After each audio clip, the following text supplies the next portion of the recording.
Bismillahirrahmanirrahim. Assalamualaikum warahmatullahi wabarakatuh. Alhamdulillahi rabbil alamin. Wassalatu wassalamu ala ashrafil anbiya'i wal mursalin wa ala alihi wa ashabihi wa man tabi'ahu bi ihsanin ila yaumiddin. Subhanaka la ilma lana illa ma 'allamtana innaka antal alimul hakim. Wa la hawla wa la quwwata illa billahil aliyyil azim. Amma ba'd. Allahumma salli ala Muhammad wa ala ali Muhammad. Yang dihormati, yang dikasihi Tuan Pengerusi, Tuan Imam, Tuan Bilal, ahli-ahli jawatan kuasa surau, muslimin, muslimat, para pendengar yang dirahmati oleh Allah Subhanahu wa ta'ala.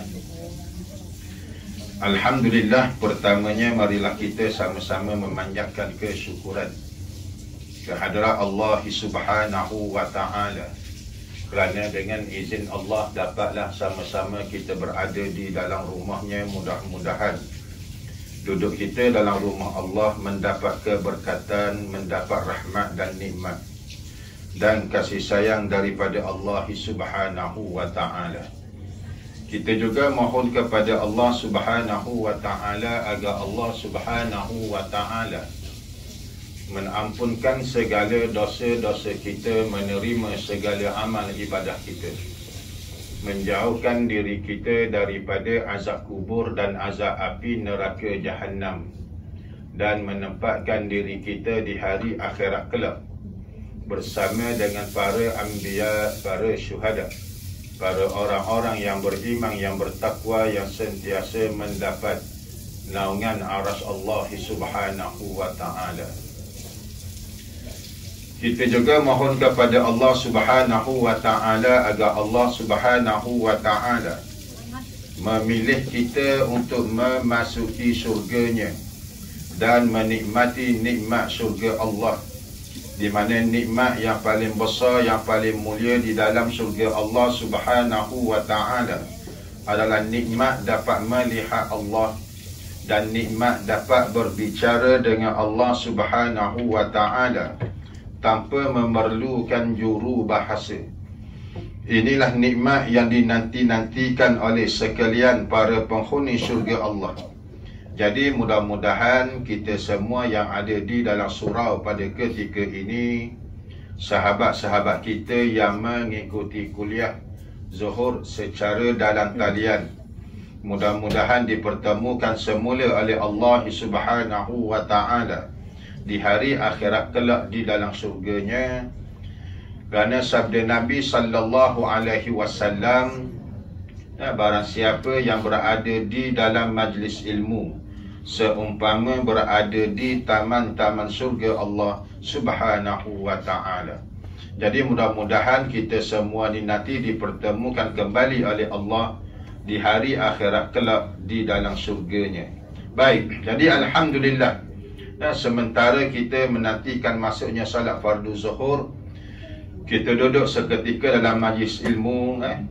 Baik, ni kali yang keberapa saya? Kali ketiga lah. Kali yang ketiga lah ke Wisma bernama ni. Jadi alhamdulillah, hari ni sempena dengan bulan Ramadan, peristiwa sejarah Islam yang berlaku, tajuk yang diberi pada saya ni tentang Lailatul Qadar.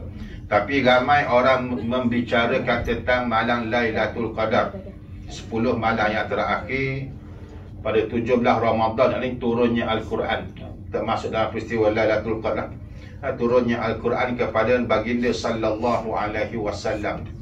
Tapi jarang sangat orang nak membicarakan apa yang berlaku pada 17 Ramadan selain daripada peristiwa nuzul Quran, yakni satu peperangan dalam sejarah Islam yang berlaku pada tahun kedua Hijrah, yakni perang Badar Al-Kubra.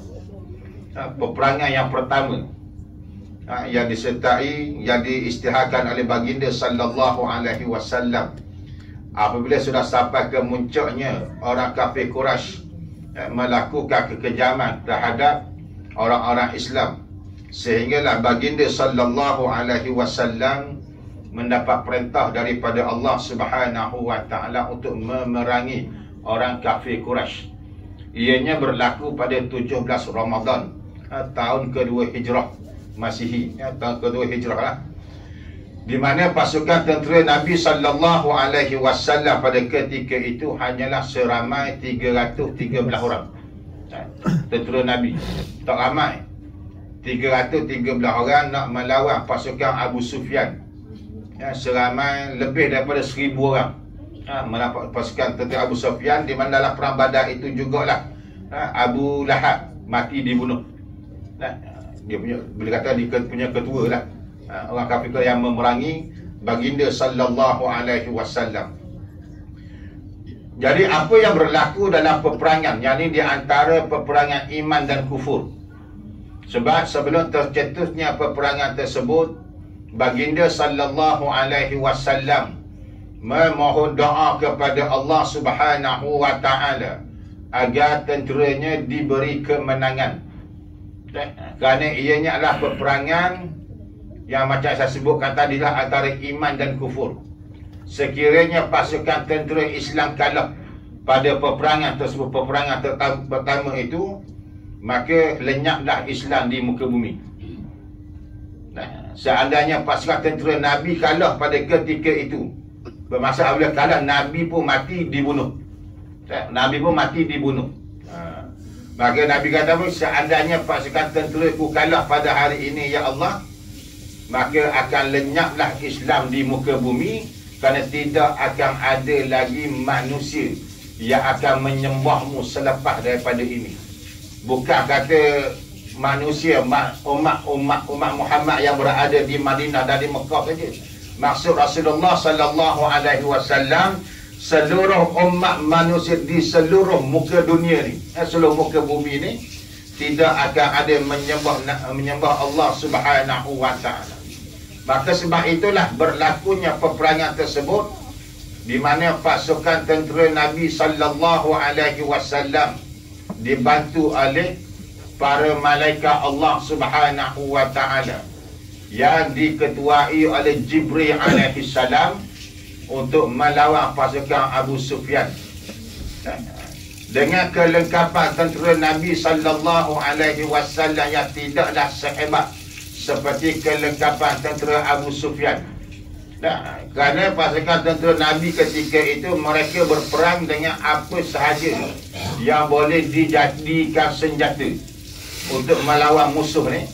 Kerana ada di kalangan mereka ini menggunakan pelepah kurma untuk dijadikan senjata. Ada di kalangan mereka menggunakan dahan-dahan kayu untuk dijadikan senjata. Mungkin daripada pandangan mata kasar ketika itu, pasukan tentera Abu Sufyan melihat pasukan tentera Nabi ni yang seramai 313 orang mungkin mampu dikalahkan.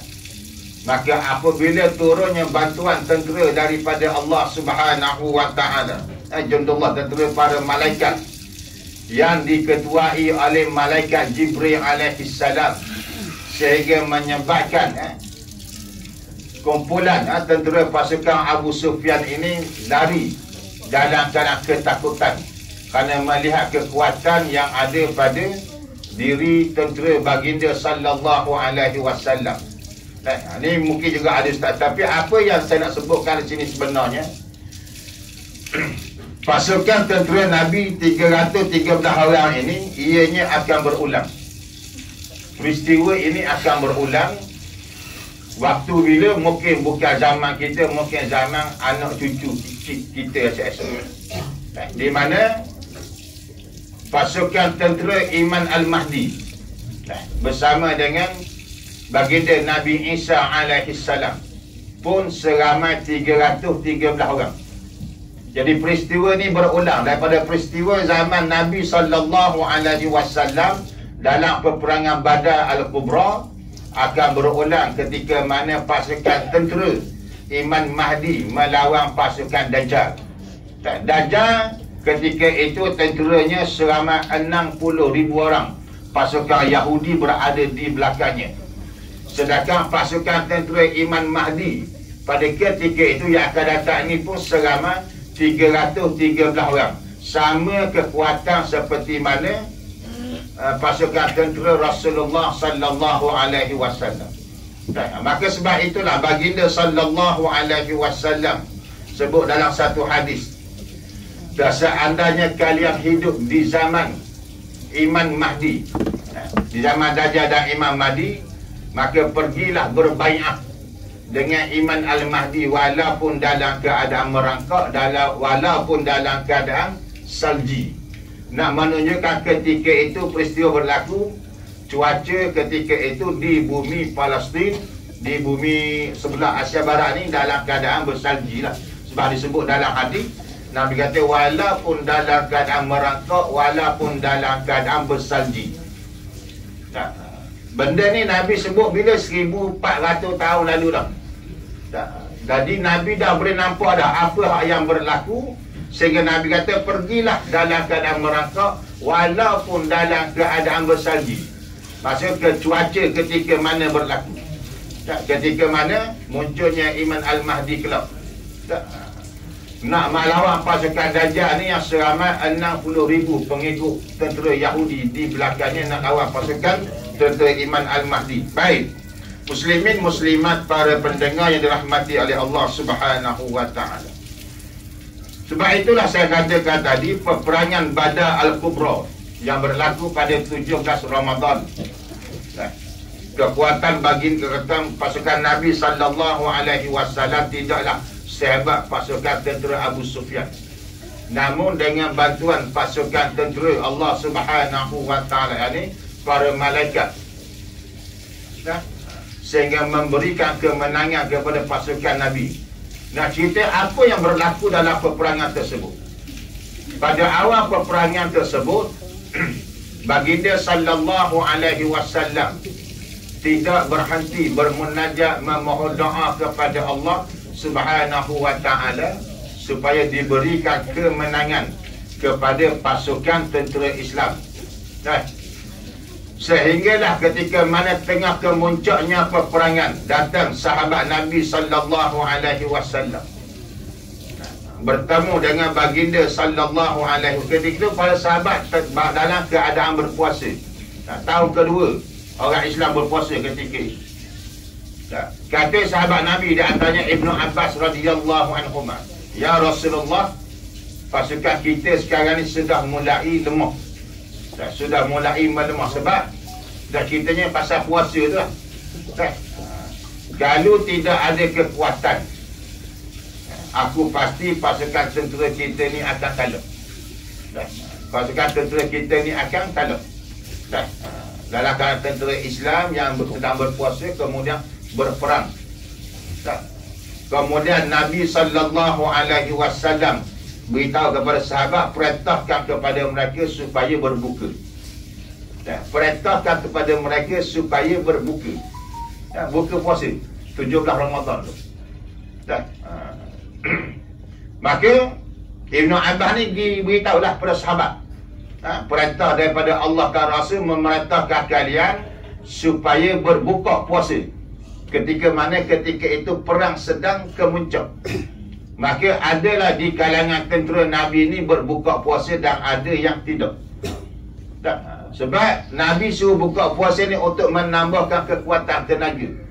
Sebab kalau tak ada tenaga, pasti tentera Islam akan kalah pada ketika itu. Maka berbukalah para sahabat, walaupun ada juga di kalangan sahabat tentera Islam ni tidak berbuka puasa. Maka sahabat pergi jumpa Nabi, ya Rasulullah, ada di kalangan tentera kita ni tidak berbuka puasa seperti mana yang diperintahkan olehmu ya Rasulullah. Maka Nabi kata, sesungguhnya mereka telah engkar kepada perintah Allah dan Rasulnya. Maka yang berlaku peperangan 17 Ramadan itu sebenarnya pasukan tentera Islam tidak berpuasa. Awalnya berpuasa. Awalnya berpuasa, tapi ketika kemuncak peperangan, apabila tenaga untuk memerangi tentera Abu Sufyan sudah hampir lumpuh, tidak ada lagi kekuatan kepada tentera Islam kerana tak berpuasa. Dalam keadaan puasa, maka diperintahkan oleh Allah dan Rasulnya supaya tentera Islam berbuka puasa ketika itu. Untuk menambahkan tenaga, untuk memastikan pasukan tentera Islam ni menang dalam peperangan tersebut. Kerana peperangan tersebut adalah merupakan macam saya sebutkan tadi, peperangan di antara iman dan kufur. Seandainya tentera Islam menang pada ketika itu, nah, maka Islam akan berdaulat. Dan mana Islam akan kekal lah sehingga hari ini. Dan sebaliknya, jika sejarah mencatatkan bahawa Islam kalah dalam peperangan Badar, kita hanya tahu melalui sejarah sahaja. Dan seandainya dalam peristiwa itu tentera Islam kalah, hari ini kita bukan Islam. Betul? Dan hari ini kita bukan Islam. Sebab Nabi kata, seandainya pasukan tentera ku kalah hari ini, ya Allah, aku pasti tidak akan ada manusia menyembahmu selepas daripada ini. Maksudnya, kalau pasukan tentera Islam kalah dalam peperangan Badar Al-Kubra, Islam akan dibasmikan. Tidak akan ada orang yang menganut agama Islam. Ni Nabi minta kepada Allah sebelum tercetusnya peperangan Badar Al-Kubra, ya Allah, berikanlah kemenangan kepada pasukan tenteraku. Seandainya pasukan tentera aku kalah dalam peperangan ini, aku yakin, Nabi kata, dan aku yakin tidak akan ada manusia menyembah kamu, di mana Islam akan dibasmikan, dibantai. Dibantai, Islam akan lenyap daripada muka bumi. Ni Nabi minta kepada Allah Subhanahu wa Ta'ala. Tetapi apabila Allah Subhanahu wa Ta'ala memberi kemenangan kepada pasukan tentera Islam, maka Islam itu kekal sampai hari ini. Cuba bayangkan tuan, kalau tentera Nabi kalah pada peperangan Badar Al-Kubra, Islam wujud tak hari ini? Tak ada. Kerana Islam akan terus dibantai, orang Islam akan terus dibunuh. Kerana akan berlaku pembantaian terhadap umat Islam. Sebab itulah dia dinamakan peperangan di antara iman dan kufur. Iman dan kufur di mana menangnya Islam ketika itu, maka berdaulatlah Islam sehingga hari akhirat.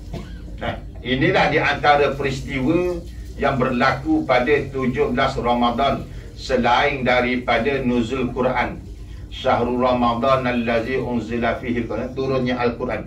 Al-Quran ini turun pada bulan Ramadan. Saya suka kaitkan dalam peristiwa nuzul Quran ini, dua peristiwa besar berlaku.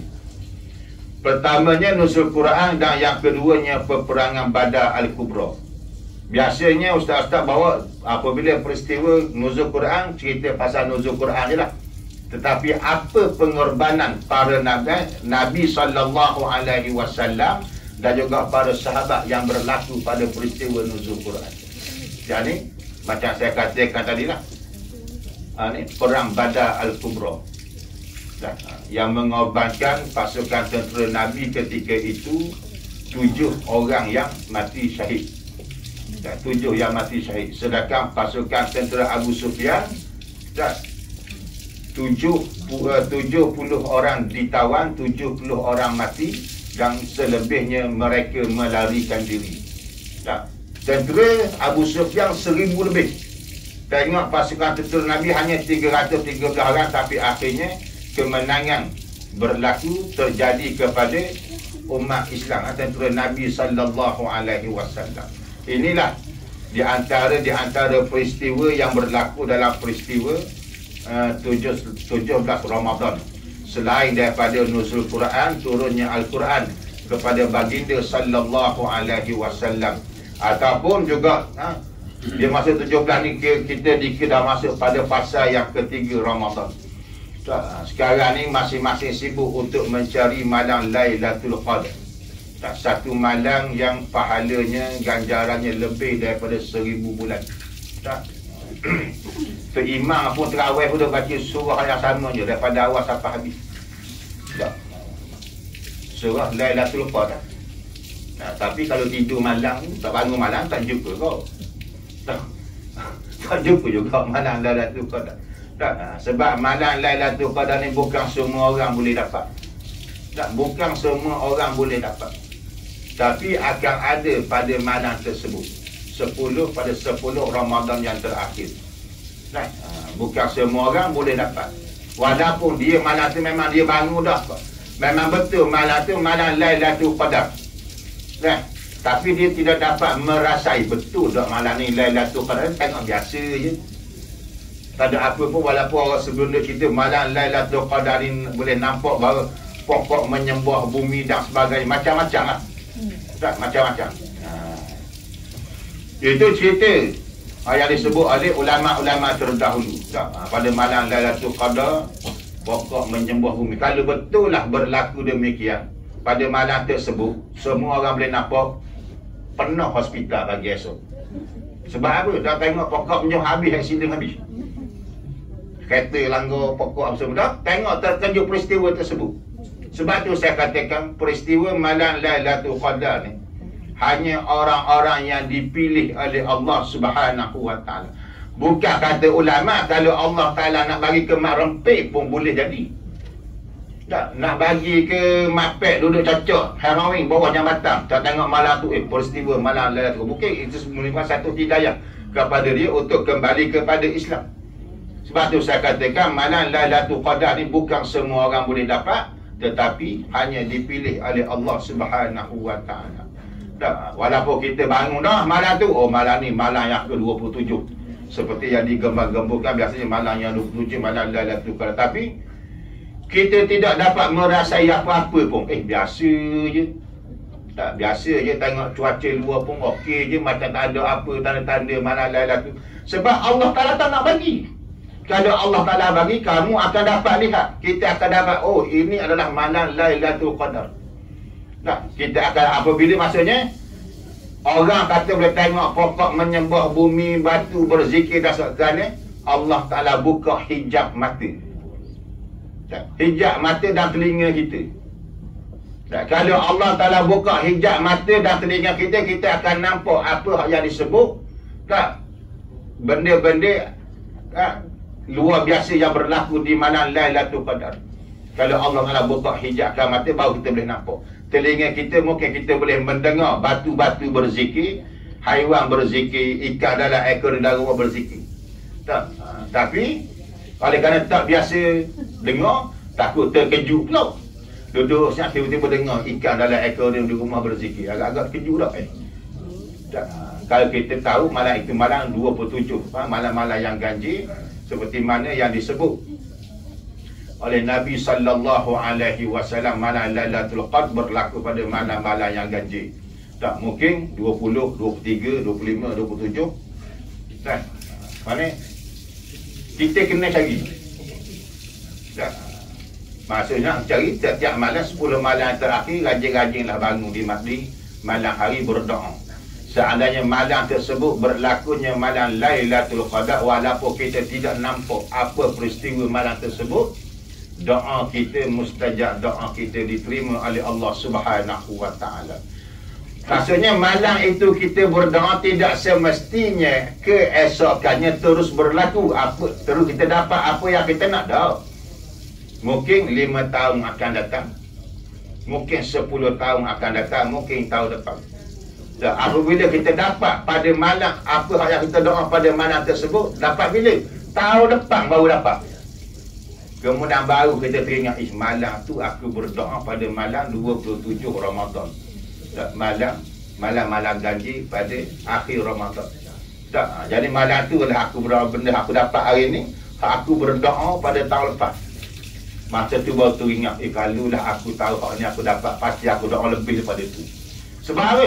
Sebab malam itu berlakunya malam Lailatul Qadar. Tak, jadi oleh kerana kita ni tidak tahu. Tak, sebab itulah Nabi suruh kita cari, bukannya menunggu. Tak, Nabi bukan suruh kita tunggu, Nabi suruh kita cari malam peristiwa yang dinamakan malam Lailatul Qadar.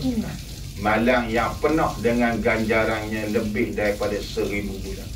Satu malam yang dianugerahkan kepada umat baginda sallallahu alaihi wasallam, tidak kepada umat nabi-nabi yang lain. Tak, maka ianya menjadi rebutan bagi orang-orang yang beriman, yang benar-benar untuk mendapat kelebihan malam Lailatul Qadar. Dia di antara peristiwa yang besar yang berlaku pada 10 Ramadan yang terakhir. Hak pertamanya, hak tadi macam saya sebutkan tadi itulah. Peristiwa yang berlaku pada bulan Ramadan, 10 Ramadan yang terakhir. Pada Ramadan pertamanya Badar Al-Kubra dalam bulan Ramadan. Yang keduanya peristiwa nuzul Quran. Dan turunnya Al-Quran Al-Quran itu diturun daripada yang pertama sehinggalah penghabisan, semuanya berlaku di bulan Ramadan. Tidak turun serentak 30 juzuk, tidak, tapi berperingkat-peringkat kepada baginda sallallahu alaihi wasallam. Tetapi ianya berlaku semuanya di bulan Ramadan, nak menunjukkan bahawa bulan Ramadan adalah bulan Al-Quran. Bulan Al-Quran. Jadi barang siapa yang membaca Al-Quran di bulan Ramadan, maka pahalanya dilipat kali gandakan, tidak seperti bulan-bulan yang lain. Sebab tapi jangan kita ni duduk mengejar sangat. Maksudnya orang kita ni apabila masuk saja Ramadan, mereka ni sibuk untuk bertadarus Al-Quran. Nak kejarnya khatam Al-Quran. Bacaan Al-Quran kita ngaji ni sebenarnya tidak ada istilah khatam. Baca Quran tidak ada istilah khatam. Daripada surah yang pertama sehinggalah surah yang ke-114 tidak ada istilah khatam. Maksudnya apabila habis ulangi semula. Dan begitulah seterusnya sampailah kita mati. Membaca Al-Quran kalam Allah. Kerana pahalanya begitu besar. Lebih-lebih lagi membaca Al-Quran di bulan Ramadan. Baca di bulan biasa ni dapat 1 pahala. Di bulan Ramadan dapat 10 kali ganda pahala yang Allah Ta'ala berikan. Maka sebab itulah kita ni kena rebut peluang untuk membaca kalam Allah, untuk membaca Al-Quran. Lebih-lebih lagi di bulan Ramadan. Tetapi jangan kita hanya rebut di bulan Ramadan sahaja. Kerana Al-Quran adalah untuk dibaca sepanjang hayat kita, selagi mana kita berada, kita hidup di atas muka bumi Allah Subhanahu wa ta'ala. Dan jadikanlah institusi Ramadan, madrasah Ramadan, pendidikan Ramadan ini kita boleh bawa ke luar Ramadan. Maksudnya kita selepas daripada Ramadan, bawa apa yang kita buat dalam bulan puasa ni, bawa di luar puasa. Kalau kita ngaji Quran di bulan Ramadan, bacalah juga Al-Quran di luar Ramadan. Kalau dalam bulan Ramadan kita bersedekah, bawalah juga sedekah itu pun di luar Ramadan. Kalau di bulan Ramadan kita biasa bangun malam kerana sebab 10 Ramadan yang terakhir, maka di luar Ramadan bangunlah juga di tengah malam untuk bermunajat, memohon keampunan Allah Subhanahu wa ta'ala. Kalau kita berjaya bawa di bulan Ramadan ke luar Ramadan, maka institusi pendidikan Ramadan berjaya membentuk akhlak kita. Berjaya membentuk akhlak kita. Tetapi kalau hanya berlaku di bulan Ramadan sahaja, tidak di luar Ramadan, mana apa yang kita belajar di bulan Ramadan masih lagi tidak berjaya untuk membentuk akhlak kita di luar Ramadan. Yelah Ustaz, bulan puasa kan iblis kan kena rantai. Syaitan dibelenggu. Macam saya sebut sebelum ni lah. Iblis tak kisah pun hanya sebulan saja dibelenggu. Relax lah bawah dia kata sebulan je. Sebab apa? Sebab dia dah didik nafsu manusia ni selama 11 bulan. Kalau setakat hanya dipenjara, dibelenggu, dirantai hanya sebulan, tak ada masalah bagi iblis. Kerana aku telah mendidik nafsu manusia selama 11 bulan. Sebab itulah dalam bulan puasa pun kita dengar kes. Kita puasa tu hak biasa lah, game batik hitam. Ada kita mendengar juga berlaku ki bunuh, ki rogo dan sebagainya yang melibatkan orang Islam. Sebab apa ia berlaku? Sedangkan iblis telah dibelenggu. Kerana apa? Kerana 11 bulan iblis telah mendidik nafsu manusia supaya tetap engkar kepada perintah Allah dan Rasul. Nah, jadi kalau setakat kena igak, kena lantai sebulan ni tak ada jadi masalah kepada iblis.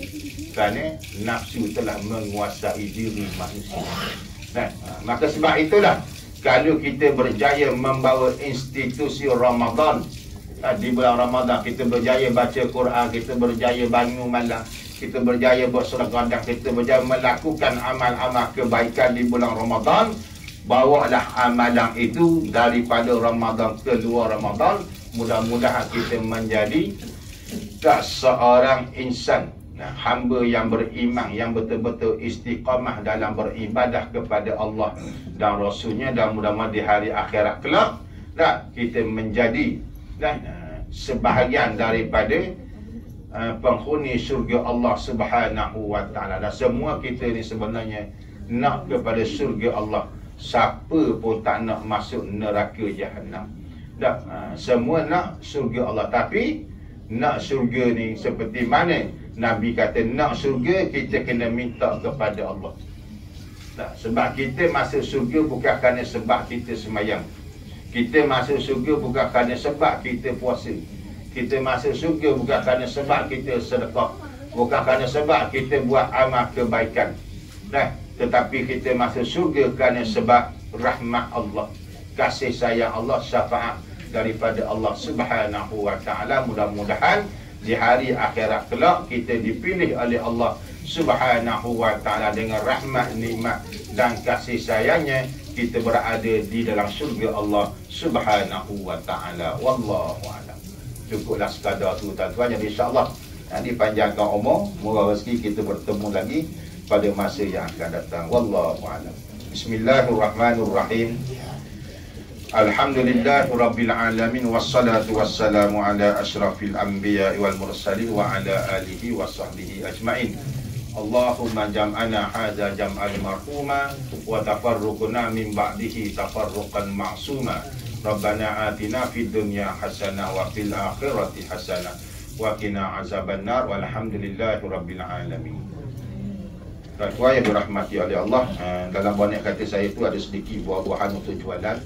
Tuan-tuan berhajat nak beli belas selepas daripada salat zuhur nanti, dan hasil jualan tersebut untuk kita salurkan kepada tabung kebajikan Hasanah, di mana untuk kita membantu hampir 25 buah keluarga Hasanah sempena dengan Syawal yang akan datang. Jadi tuan-tuan yang ada kelebihan rezeki nak menyumbang pun diadu-adukan. Mudah-mudahan sikit sebanyak sumbangan daripada kita dapatlah menggembirakan mereka di bulan Ramadan, dan juga menggembirakan mereka dengan kedatangan Syawal yang akan datang. Jadi tuan-tuan bolehlah buat sama memberi sumbangan ataupun ada cara membeli sambil menderma. Mudah-mudahan sebanyak dapatlah menggembirakan mereka. Wallahu a'lam. Sekian, billahi taufiq wal hidayah. Wassalamualaikum warahmatullahi wabarakatuh. Wallahu a'lam.